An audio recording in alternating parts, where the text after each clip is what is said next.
Il-Prim Ministru Joseph Muscat ħabbar li l-Gvern għaddej bi proġett biex il-faċilità għat-tindif tat-tankijiet li tinsab fil-Forti Rikasili jimxi għal fuq il-baħar bilan li jonqos l-inkonvenjent tar-residenti tal-Kalkara.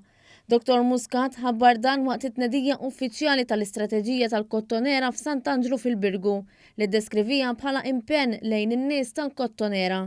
Dwar il-faċilità għat-tindif tat-tankijiet li jitrattaw likwidu mill-bastimenti li jaslu fil-port il-kbir, Dr. Muscat qal li l-Gvern Nazzjonalista rrid imexxi dan l-impjant f'żona barra mill-limiti tal-iżvilupp f'Birzebbuġa.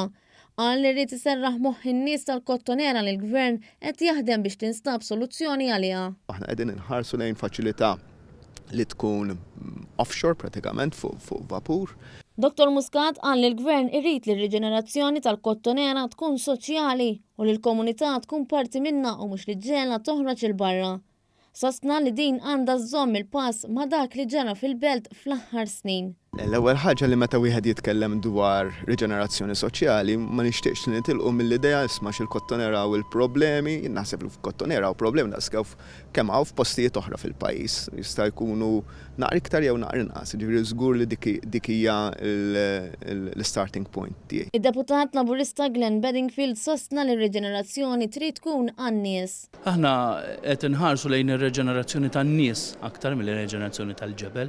Tkellem dwar l-ewwel proġett li għandu lan li jgħin familji li qed jgħixu fil-faqar. Wieħed mill-ewwel proġetti li se nkunu qegħdin inniedu sena dieħla se tkun proġett bejn il-Fondazzjoni Kottonera u l-Knisja biex ngħinu familji illi għaddejjin minn perjodu ta' faqar materjali, però mhux ħantuhom il-flus, se nkunu qed ngħinuhom biex jipprioritizzaw aħjar ħalli joħorġu mill-faqar u jgawdu wkoll mill-ġid u jkunu jistgħu jieħdu l-opportunitajiet illi qed toffri Malta llum.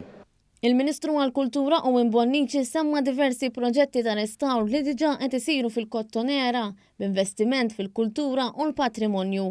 Huwa ħabbar li s-sena d-dieħla se jibda restawr fuq il-Kottonera Lines li nbnew 350 sena ilu.